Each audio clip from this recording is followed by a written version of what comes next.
टूटा हुआ लश्कर का भरम देख रहे हैं, टूटा हुआ लश्कर का भरम देख रहे हैं और जिल्ले इलाही के करम देख रहे हैं। ताकत का नशा अक्ल पे हावी है तुम्हारी, तुम देख न पाओगे जो हम देख रहे हैं। आपने मुझे आम बजट पर बोलने का मौका दिया। सर थोड़ा सा इसकी जांच करो। मैंने कहा यहाँ प्रमोद प्रतापगढ़ी भी बैठा है। ये आपसी मामला है, ये खत्म होने वाला नहीं है। वैसे इसकी जड़ें बहुत गहरी गई हुई हैं। मैं रोज देखता हूँ ये जड़ें गहरी होती जाती हैं। इमरान प्रतापगढ़ी।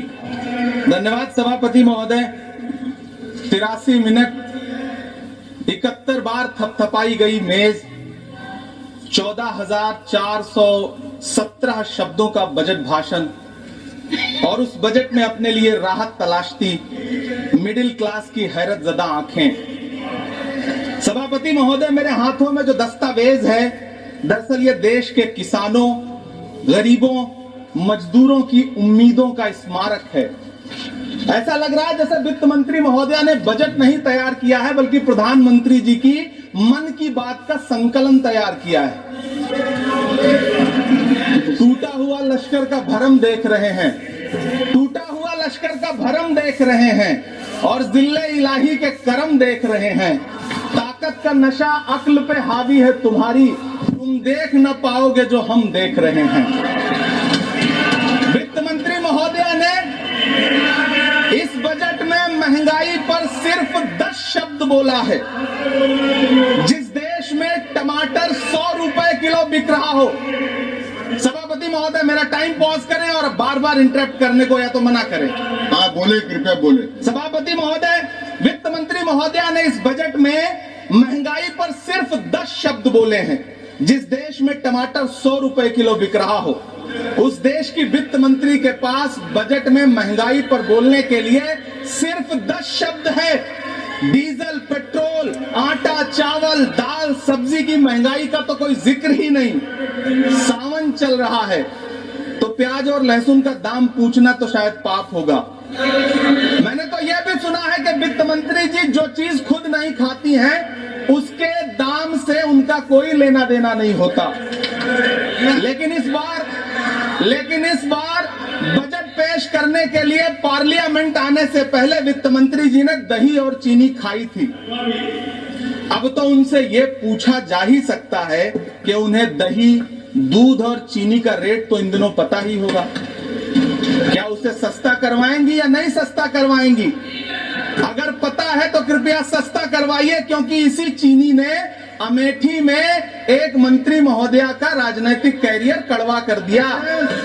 सभापति महोदय, अपने शीश महलों में बैठे हुए सरकार के सांसद और मंत्री कह रहे हैं कि महंगाई कम हो रही है। संसद की कैंटीन से बाहर निकल करके एक चाय का कप खरीदिए, तब समझ में आएगा कि महंगाई कम हो रही है या बढ़ रही है। किसी एक दिन अपनी किसी मजदूर की तरह अपनी दिन भर की दिहाड़ी लेकर के बाजार जाइए और अपने बच्चों के लिए राशन खरीदिए, तब पता चलेगा कि महंगाई कम हो रही है या नहीं हो रही है। यहाँ बैठ करके बड़ी बड़ी बातें करना आसान है। ये चूनर धानी धानी भूल जाते, ये पुरवा की रवानी भूल जाते, जो आकर 4 दिन गांव में रहते तो सारी लंतरानी भूल जाते। सभापति महोदय, इलेक्टोरल बॉन्ड खरीदने के नाम छुपाने वाली सरकार, इलेक्टोरल बॉन्ड खरीदने वालों के नाम छुपाने वाली सरकार इन दिनों आम के ठेला लगाने वालों के नाम जानना चाहती है। मुझे तो होटलों, ढाबों या आम के ठेलों पर नेम प्लेट लगवाने वालों से पूछना है कि कभी खून की बोतल पर देखा है किसी का नाम लिखा हुआ?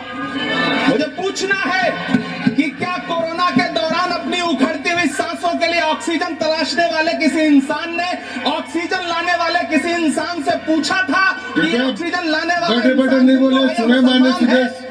मुझे पूछना है कि लावारिश लाशों के लिए कोरोना में काम देने वाले, चिताओं के लिए लकड़ियां सजाने वाले किसी इंसान से पूछा गया था उसका नाम, उसका मजहब? लेकिन इन दिनों पूछा जा रहा है। सभापति महोदय, अफसोस देश के प्रधानमंत्री जी ने कभी न टूटने वाली चुप्पी ओढ़ ली है। सभापति महोदय, जनता ने 63 सीटें कम क्या कर दी, ये सरकार तो अमृतकाल का नाम लेना ही भूल गई। ये भूल गई है अमृतकाल को, ये भूल गई है मनरेगा को, ये भूल गई है मौलाना आजाद नेशनल फेलोशिप को, ये भूल गई है मणिपुर को, ये भूल गई है महाराष्ट्र को। मुझे गर्व है कि मैं राज्यसभा में महाराष्ट्र का प्रतिनिधित्व करता हूं। महाराष्ट्र जो देश की आर्थिक राजधानी है, जो टोटल कॉर्पोरेट टैक्स का 40%, इनकम टैक्स का 32% और जीएसटी का 20% इस देश को देता है, उस महाराष्ट्र के लिए इस बजट में एक शब्द नहीं है। आप बैठ जाए, सभापति महोदय, आखिर महाराष्ट्र से किस आप बात बैठ का जाए, आपका बदला समय लिया है, जा आप रहा है? कृपया बैठ जाए। महाराष्ट्र बैठ में जाए। लोकसभा कृपया चुनाव बैठे नहीं में बोले। बाबा साहब अम्बेडकर माननीय के सदस्य, संविधान को बचाने कृपया के लिए बैठे नहीं वोट बोले। क्या कर दिया? प्रधानमंत्री जी तो महाराष्ट्र से बदला लेने पर उतर आए।